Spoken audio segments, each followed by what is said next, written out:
সারা দাও বাংলাদেশে আপনাদের সকলকে জানাই স্বাগত। আমি মোহাম্মদ আবু আবিদ। জনস্বাস্থ্য, জনগণের নিরাপত্তা, জনগণের বিভিন্ন চাহিদা পূরণে যারা কাজ করে থাকে সেই জনস্বাস্থ্য প্রকৌশল অধিদপ্তর চট্টগ্রামে কিন্তু এখন আমরা চলে এসেছি। জনগণের প্রশ্নগুলো করার জন্যই আমাদের এই অনুষ্ঠান। আর জনগণকে জানান দিতে চাই কোন অবস্থানে রয়েছে বর্তমান সরকার, সরকারি মানুষজন কি ধরনের কাজগুলো করে যাচ্ছে, সেই বিষয়গুলো নিয়েই কিন্তু আমাদের অনুষ্ঠান সারা দাও বাংলাদেশ। সেই সারা দাও বাংলাদেশ টিম জনস্বাস্থ্য প্রকৌশল অধিদপ্তরে যদি না আসে সেটি কিন্তু মানা যায় না। তাই আজকে আমরা চলে এসেছি জনস্বাস্থ্য প্রকৌশল অধিদপ্তরের নির্বাহী প্রকৌশলী জনাব পলাশ চন্দ্র দাসের কাছে। আমরা তার কাছ থেকে আজকে শুনবো নানান বিষয়, চট্টগ্রামে সরকার বিগত বছরে কি কি কাজগুলো করলো, আপনাদের প্রশ্নগুলো তার কাছে করব। প্রথমেই স্বাগত জানাই আমাদের অনুষ্ঠানে আপনাকে। ধন্যবাদ। আমি একেবারেই শুরুতে প্রশ্নে যেতে চাই। চট্টগ্রাম বিভাগের দায়িত্বে রয়েছেন নির্বাহী প্রকৌশলী হিসেবে। আপনি যদি আমাদেরকে একটু বলতেন যে আসলে বর্তমানে কি কি কার্যক্রম আপনারা করছেন, কি কি কার্যক্রম চলমান রয়েছে যা জনগণের জন্য এবং জনকল্যাণকর হিসেবে মাঠ পর্যায়ে প্রমাণিত হয়েছে এবং জনগণ সুবিধা পাচ্ছে। ধন্যবাদ আপনাকে। আমাদের জনস্বাস্থ্য প্রকৌশল অধিদপ্তর চট্টগ্রাম জেলা বর্তমানে এখানে ছোট বড় মিলিয়ে 7 থেকে 8টি প্রকল্পের কাজ চলমান। আমাদের প্রত্যেকটি প্রকল্পের মূল উদ্দেশ্য হচ্ছে জনগণের পানি সরবরাহ এবং স্যানিটেশন ব্যবস্থার উন্নয়ন। মূলত আমরা পানি সরবরাহ, স্যানিটেশন এবং ড্রেনেজ, পৌরসভার ড্রেনেজ, পৌর পানি সরবরাহ এবং ওয়েস্ট ম্যানেজমেন্ট নিয়ে কাজ করি। আমাদের বর্তমান উপদেষ্টা জনাব আসিফ মাহমুদ সজীব ভূঁইয়া মহোদয়ের নেতৃত্বে আমাদের এই মন্ত্রণালয় এবং এই ডিপার্টমেন্টের কাজ এগিয়ে যাচ্ছে দ্রুত গতিতে। আমরা মানুষকে এই সরকারি সেবাগুলো দিতে সক্ষম হচ্ছি। 6-7টি প্রকল্পের মধ্যে কি আমাদেরকে আসলে 2-1টি প্রকল্প বলবেন নাকি যে এই প্রকল্পগুলো আপনারা করছেন বিগত সময় ধরে? হ্যাঁ, আমরা যেমন আমাদের মিনিস্ট্রির সবচেয়ে বড় প্রকল্প যেটা হচ্ছে সমগ্র দেশের নিরাপদ পানি সরবরাহ প্রকল্প, ওই প্রকল্পের কাজটা 2020 সাল থেকে আরম্ভ হয়েছে, এখনও চলমান আছে এবং এটি আরও কিছুদিন চলবে। তো এই প্রকল্পটা সবচেয়ে বেশি উপকৃত হয়েছে আর কি চট্টগ্রাম জেলার মানুষজন। আমরা এই প্রকল্পে এখন পর্যন্ত প্রায় 25,000 টিউবওয়েল ইনস্টল করেছি। চমৎকার। এছাড়া আমাদের 10টি ইউনিয়ন পর্যায়ে যে 5 ওয়াটার সাপ্লাই স্কিমের কাজ চলমান। তো এই প্রকল্পে 25,000 টিউবওয়েল হওয়াতে চট্টগ্রাম জেলার উপজেলা পর্যায়ে, আমরা মূলত উপজেলা পর্যায়ে কাজ করি, সিটি কর্পোরেশনে আমাদের কাজ করা হয় না সাধারণত।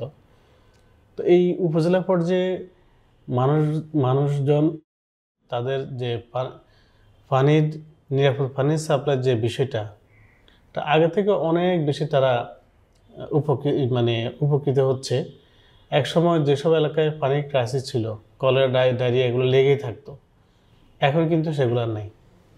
আগে হাসপাতালে অ্যাভেলেবল রোগী ছিল, এই ডায়রিয়া, কলেরা, এই সমস্ত পানিবাহিত যে সমস্ত রোগ, টাইফয়েড, এখন কিন্তু এগুলা রেশিও আগে থেকে অনেক অনেক কমে গেছে।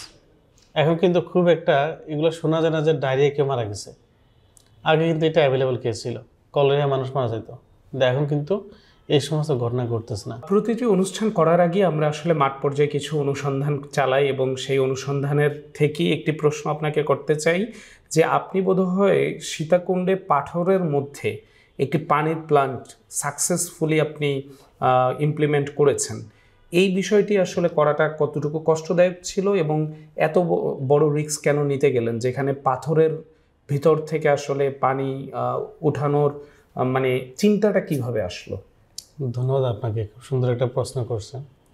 সীতাকুণ্ড আসলে যত পাহাড়ি এরিয়া এবং একটু পাথর লেয়ার, সেখানে তো পাথর লেয়ার থাকার কারণে আমরা এখানে 5টা ইউনিয়নে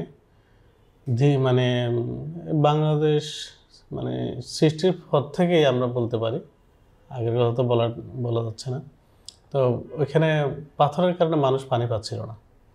ওইখানে এমন কোনো টেকনোলজি ছিল না যে টেকনোলজি দিয়ে পাথর কেটে পাথর নিচে যেয়ে সেখান থেকে পানি আনবে। তো এই 5টা এরিয়ার মানুষ কিন্তু অসহনীয় কষ্ট করেছে পানির অভাবে। তো তারা আমাদের কাছে আসতো, কি করা যায়, পানির জন্য কষ্ট করছে, অনেক দূর দূরান্ত থেকে পানি আনতেছে, বা শ্যালো টিউবওয়েলে পানি খাচ্ছে, আর্সেনিক আছে, অনেক কষ্ট, অনেক আসলে সাফারার তারা।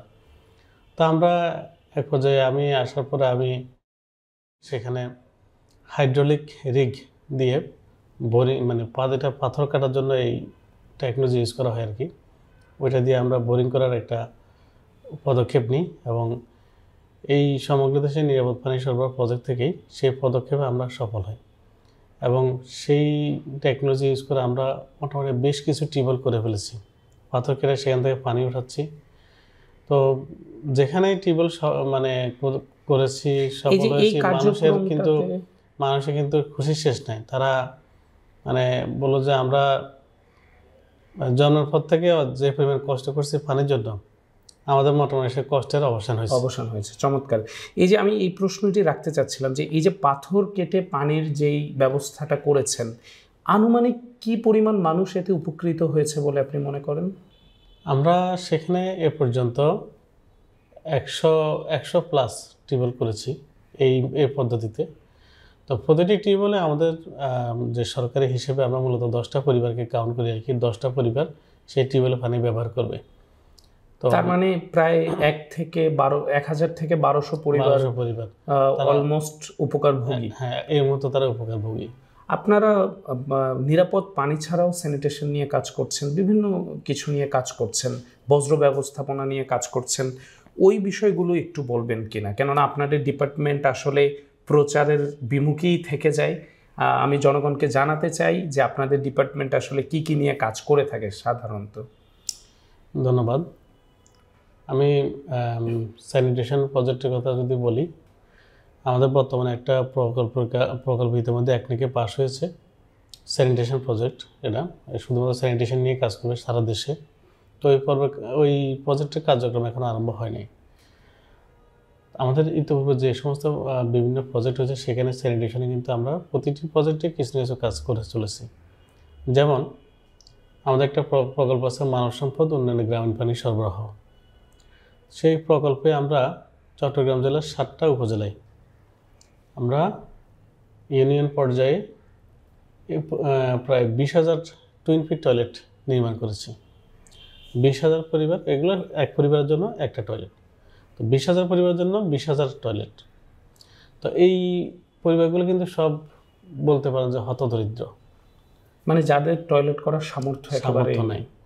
এই টয়লেটগুলো সেই পরিবারের জন্য কিন্তু একটা সম্পদ হয়ে গেছে। তার মানে তো এর সাথে আসলে পরিবেশও যুক্ত, মানে পরিবেশটাও যে এখানে এই টয়লেটের অভাবে তারা দেখা যাচ্ছে যে আনসেফ, অনিরাপদ টয়লেট ব্যবহার করতো। সেখান থেকে এই মলগুলা দেখা যেত যেগুলো পরিবেশে চলে আসতো, এগুলো ওপেন হয়ে যেত।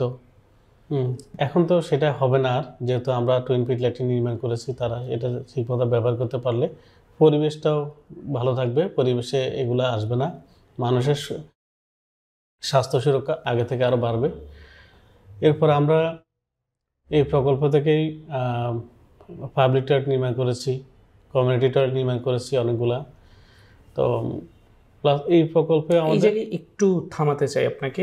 পাবলিক টয়লেট নির্মাণ করার পরে সে ব্যবস্থাপনা, আপনার ব্যক্তিগত মতামত জানতে চাই যে সেগুলো কি ঠিকঠাক ব্যবস্থাপনা হচ্ছে কিনা, খোঁজ খবর রাখছেন কিনা? পাবলিক টয়লেটগুলো আমরা সাধারণত যেই কমিউনিটিতে নির্মাণ করি, সাধারণত আমরা হাট বাজারগুলোতে নির্মাণ করি। তো সেখানে আমরা ওই কমিটির কাছে একটা হস্তান্তর করি, তারা সেটাকে ওই ব্যবস্থাপনা করে তাদের মতো, যে সবাই মিলে যেভাবে ব্যবস্থাপনা করলে এটা সুন্দর মতো চলে। আমাদের প্রকল্পগুলো একটা আছে, মডেল আছে, ওই মডেল মতো আমরা সেখানে কমিটি করে দিই, তাদেরকে হস্তান্তর করি। তারা তখন দেখা যায় কাউকে এটা লিজ দিয়ে দিল, তার সে যাকে লিজ দেয়, তো সে যেটা করে যে সে এটা রক্ষণাবেক্ষণ তার দায়িত্ব, এবং যে এটা ব্যবহার করবে তার থেকে একটা টাকা নেই, 5 টাকা 10 টাকা যেটা হয় নিয়ে সেটাকে পরিষ্কার রাখে। প্লাস তার পরিবারও কিন্তু এই স্বাবলম্বী হ্যাঁ হচ্ছে। স্বাবলম্বী হয়ে যায়, এবং কর্মসংস্থানের একটা কর্মসংস্থান হয়। সৃষ্টি হচ্ছে। চমৎকার উদ্যোগের কথাগুলো আমি শুনছিলাম। আমি আরেকটা ব্যাপারে একটু জানতে চাই, আপনারা স্যানিটেশনের পাশাপাশি আমি দেখেছি যে আপনার চট্টগ্রাম বিভাগের বিভিন্ন উপজেলায় আপনারা ট্যাঙ্কিও করে দিচ্ছেন পানির। এই জায়গাটা আসলে কি আমাদের আধুনিকায়নের? প্রত্যেকটা টিউবওয়েলের সাথে আমরা একটা করে আমাদের ট্যাঙ্কি আছে। আচ্ছা, সেটা ওই টিউবওয়েলের সাবমার্জিবল পাম্প দিয়ে টিউবওয়েল পানিগুলা সেই ট্যাঙ্কিতে উঠে যায়, স্ট্রাকচারের মধ্যে ট্যাঙ্কি বসানো থাকে, উঠে যায়, সেই ট্যাঙ্কি থেকে মানুষ সেটা ব্যবহার করে। আমি এই প্রসঙ্গে আরও বলি, আমাদের পানি সরবরাহ খাতে আমরা আরও বেশ কিছু কাজ করছি। সেটা হচ্ছে যেমন এই মানব সম্পদ উন্নয়নের নিরাপদ পানি সরবরাহ প্রকল্পের মধ্যেই আমরা চট্টগ্রাম জেলায় 7টা উপজেলায় আমরা 266টি টিউবওয়েল নির্মাণ করেছি, যেখানে প্রত্যেকটা টিউবওয়েলের ক্ষেত্রে 30 থেকে 40টি করে পরিবার উপকারভোগী। সেখানে আমরা টিউবওয়েল করি, টিউবওয়েলের পানিটা ট্যাঙ্কি নির্মাণ করে সেই ট্যাঙ্কের মধ্যে পানিগুলো ওঠে, সেখান থেকে আবার পানিগুলো এই পাইপলাইনের মাধ্যমে 30 থেকে 40টা পরিবার এইটার আওতায় থাকে। একেবারে বাসায় সব একটা বাসায় ট্যাপ দিয়ে তারা পানি। চমৎকার উদ্যোগ, আসলে চমৎকার, এটা আমরা জানতাম না। এই কাজটা কিন্তু খুবই ইফেক্টিভ। আমরা যেটা দেখেছি যে ইন্ডিভিজুয়াল দেখা গেল একটা টিউবওয়েল বসাইলে হয়তো সেখানে 10টা পরিবার পানি পায়, বাড়িতে তারও অনেকগুলো পরিবার থাকে, তো এখানে শুধুমাত্র ওই টিউবওয়েলের গোড়া থেকে সবাই পানি নিয়ে যায়। কিন্তু এই ক্ষেত্রে যেটা হয় যে 30-40টা পরিবার তাদের একেবারে বাসায় হাউস হোল্ডে তারা পানিটা পেয়ে যাচ্ছে, তাদেরকে টিউবওয়েলে করে যাওয়া লাগতেছে না। তো এটা আমি মনে করি যে এটা আগের চেয়ে আরও মডারেট এবং অনেক সুন্দর প্রকল্প। আধুনিক। হ্যাঁ, এই ধরনের কাজ আমরা যেখানেই করেছি খুব ভালো রেসপন্স পাইছি, এবং মানুষ কিন্তু এখন বলে যে আমাদের এই ধরনের প্রজেক্ট দেন। একটা বাড়িতে একটা টিউবওয়েল করা মানে সে বাড়ি যদি 30-40টা পরিবার সে বাড়িতে না মিলে থাকে, আমরা আরেকটা বাড়িও নিই, তো দেখা যায় একটা এই পরিবারগুলো সব হয়ে যাচ্ছে, পানির সুবিধা পেয়ে যাচ্ছে। আচ্ছা, অনেক চাকরিজনিত প্রশ্ন করলাম, ব্যক্তিগত একটা প্রশ্ন করতে চাই।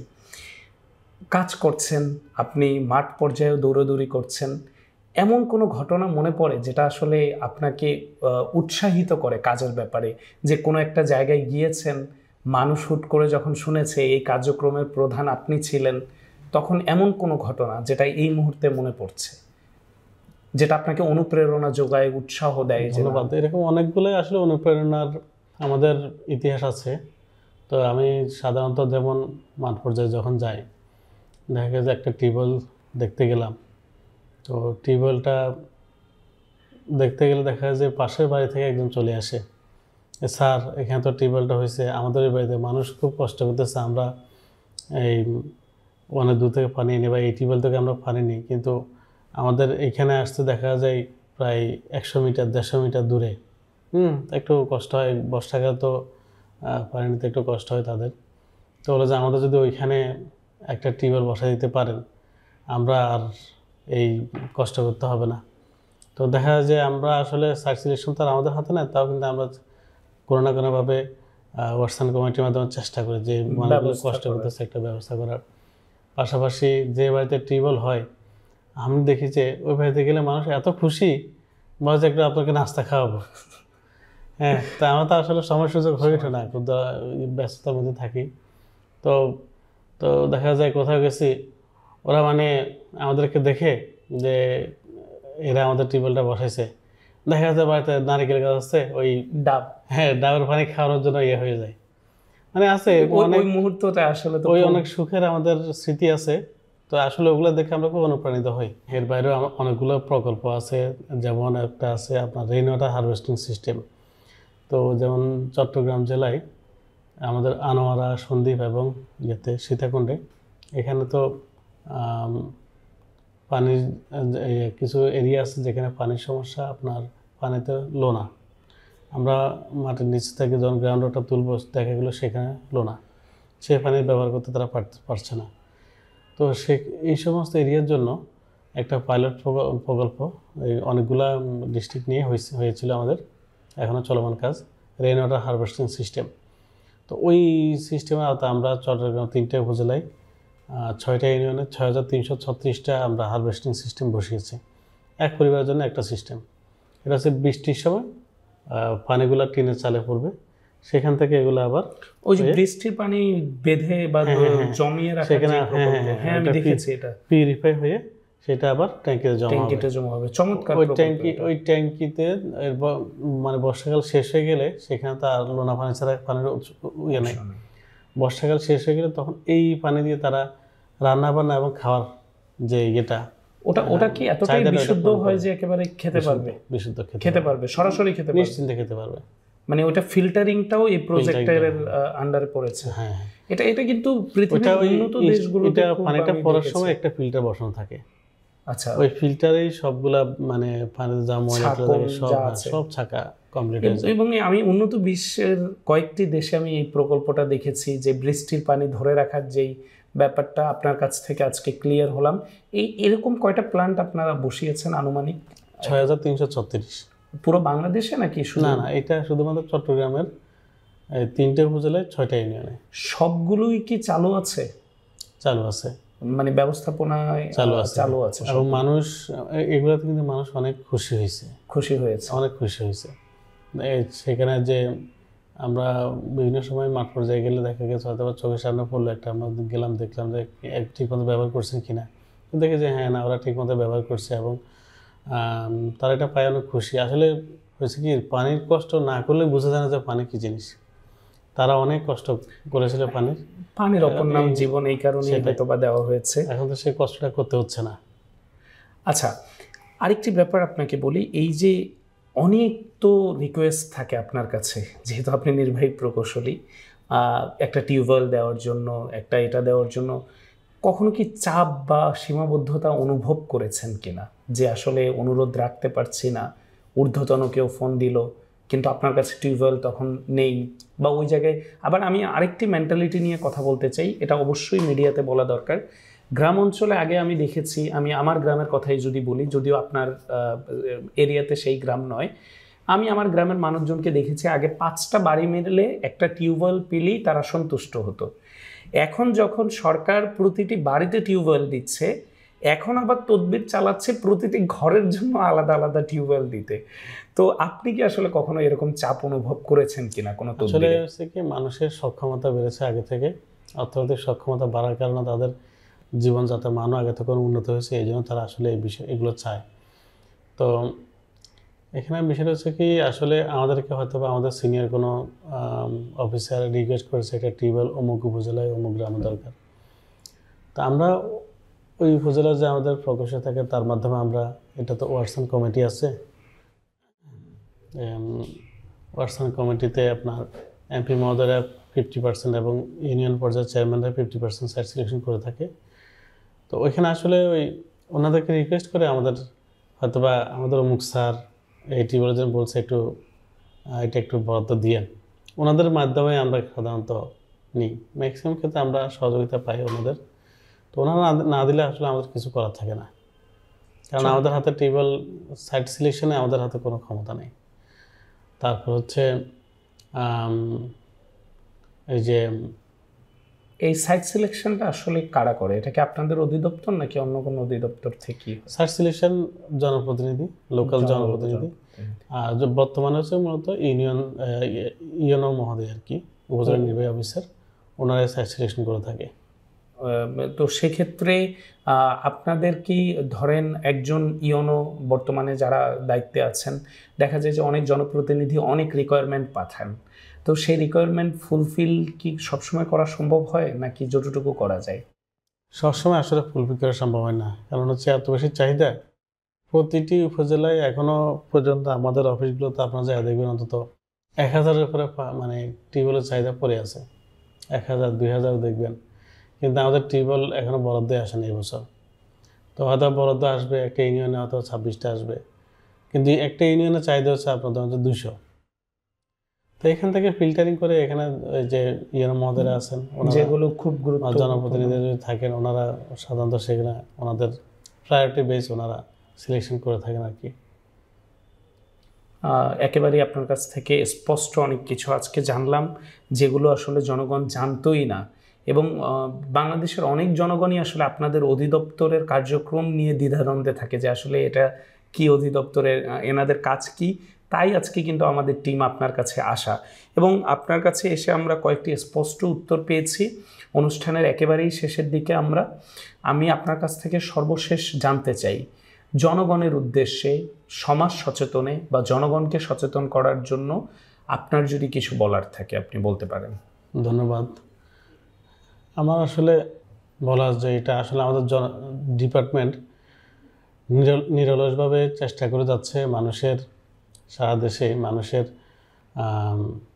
পানি সরবরাহ এবং স্যানিটেশন সমস্যাকার ব্যবস্থাকার উন্নত করার জন্য জরুরি কিছু বিষয় আছে, যেমন বন্যা, দুর্যোগ, সাইক্লোন, এই সমস্ত ইস্যুতে কিন্তু আমরা জনস্বাস্থ্য প্রকৌশল অধিদপ্তর সবসময় আগে থেকে কাজ করি, মানে সবার আগে থেকে কাজ করি। যেমন কোথাও সাইক্লোনের একটা সিগন্যাল আসার সাথে সাথে কিন্তু আমাদের মানুষজন সব অ্যালার্ট হয়ে যায়, আমাদের স্টাফরা সবাই অ্যালার্ট হয়ে যায়।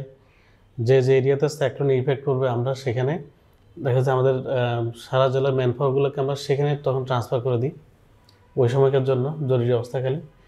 তো সেখানে আমরা ইউনিসেফের সহযোগিতা পাই, পানি বিশুদ্ধিকরণ ট্যাবলেট পাই, তারপর তাদের থেকে আমরা পাই,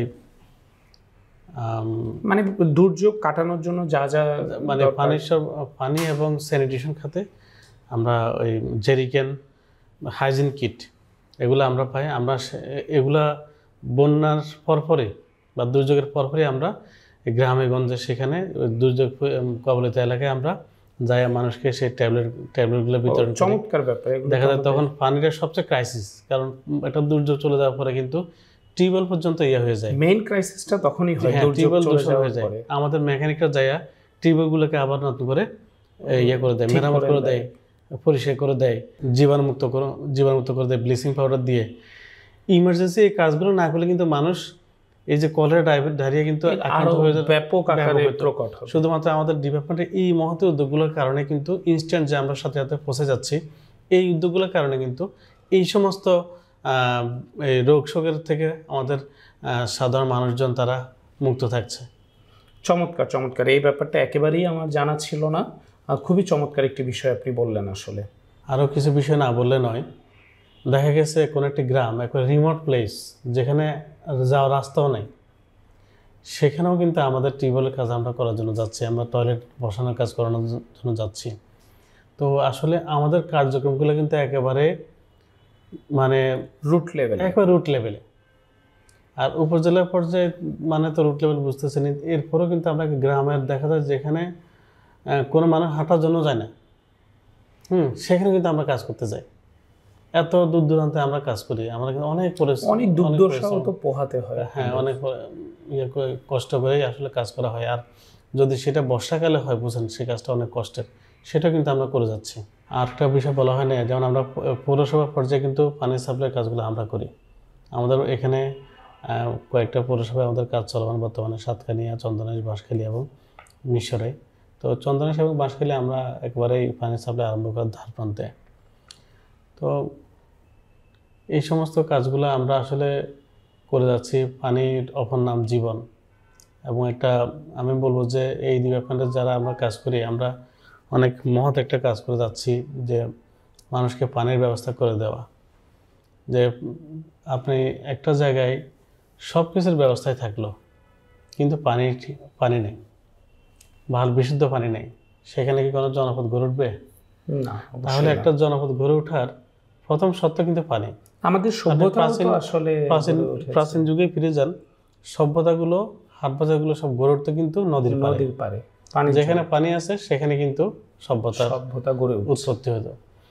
তো সেরকম একটা মহৎ কাজ আমরা করে যাচ্ছি। আমাদের অধিদপ্তরের আমরা যারা আছি, অফিসার স্টাফ যারা আছি, তো আমরা মনে করি যে অন্তত যেখানে কাজটা করছি, মানুষ যে পানি পাচ্ছে, যেখানে মানুষ পানি কষ্ট করতে আগে এখন পানি পাচ্ছে, অন্তত একটা মন থেকে একটা দোয়া হলেও আমরা পাবো, এটুকু অন্তত আমরা বিশ্বাস করি আর কি, বা আশা করি। অবশ্যই পাচ্ছি। আমরা সবার কাছে আমরা এর জন্য দোয়া প্রার্থী যে আসলে আমাদের অধিদপ্তরের কাজগুলো সম্পর্কে আপনারা আরও জানার চেষ্টা করুন, জানুন। আসলে অধিদপ্তরের যে মহৎ কাজগুলো, এগুলো যদি মানুষ ভালোভাবে আরও বুঝতে পারে, আশা করি আমাদের অধিদপ্তরের গুরুত্ব আগে থেকে আরও বাড়বে এবং আমরাও চেষ্টা করছি যে মানুষের জীবনযাত্রার মান আরও কীভাবে আরও উন্নত করা যায়, এই লক্ষ্যে আমরা কাজ করে যাচ্ছি। ধন্যবাদ। প্রিয় দর্শক, শুনছিলাম জনস্বাস্থ্য প্রকৌশল অধিদপ্তরের নানান বিষয়ে একেবারেই স্পষ্ট উত্তর কিন্তু আমাদেরকে দাদা আজকে দিলেন, এবং যেটি আমরা বুঝতে পারলাম যে আসলে বাংলাদেশে অনেক অধিদপ্তর আছে যারা ক্যামেরার বাইরে, যারা কখনো প্রচারণায় আসে না, বা আমরা প্রচারণা তাদের ঠিকঠাক করতে পারি না, সেই সকল অধিদপ্তরগুলো কিন্তু নীরব নিভৃতে কাজ করে যাচ্ছে। আজকের পর্ব করার উদ্দেশ্যটা কি? আজকের পর্ব করার উদ্দেশ্য একটি, সেটি হলো যে সচরাচর যারা সবসময় প্রচারণায় থাকে তারাই যে শুধু কাজ করে যায়, বিষয়টি কিন্তু তা নয়। সরকারের অনেক অধিদপ্তর আছে, যে সকল অধিদপ্তরগুলো নীরবে নিভৃতে মানুষের কল্যাণে, মানুষের জন্য, মানুষের আস্থা রেখে, মানুষের বিশ্বাস রেখে, মানুষের জন্যই তারা কাজ করে যাচ্ছে। তারা প্রচারমুখী নয়, তারা প্রচারের দিকে ততটা মানে কি বলবো, ততটা তাদের আগ্রহীতাও দেখা যায় না, এবং আমরাও ততটা তাদের দিকে খেয়াল করি না। কিন্তু তারা যে কাজগুলো করে সে কাজগুলোর উপকারভোগীর সংখ্যা কিন্তু অনেক বেশি, এবং অনেক অধিদপ্তরের চেয়ে এ সকল অধিদপ্তরগুলো মানুষের সামনে তুলে ধরা উচিত বলে আমি ব্যক্তিগতভাবে মনে করি। আজ এ পর্যন্তই। নতুন কোনো অতিথি নিয়ে, নতুন কোনো স্থানে, নতুন কোনো প্রশ্ন, নতুন কোনো অনুসন্ধানে, নতুন কিছু তথ্য নিয়ে আবারও আপনাদের সামনে হাজির হব। সে পর্যন্ত ভালো থাকুন, সুস্থ থাকুন, মোহনা টিভির সাথেই থাকুন। ধন্যবাদ আপনাদের সকলকে।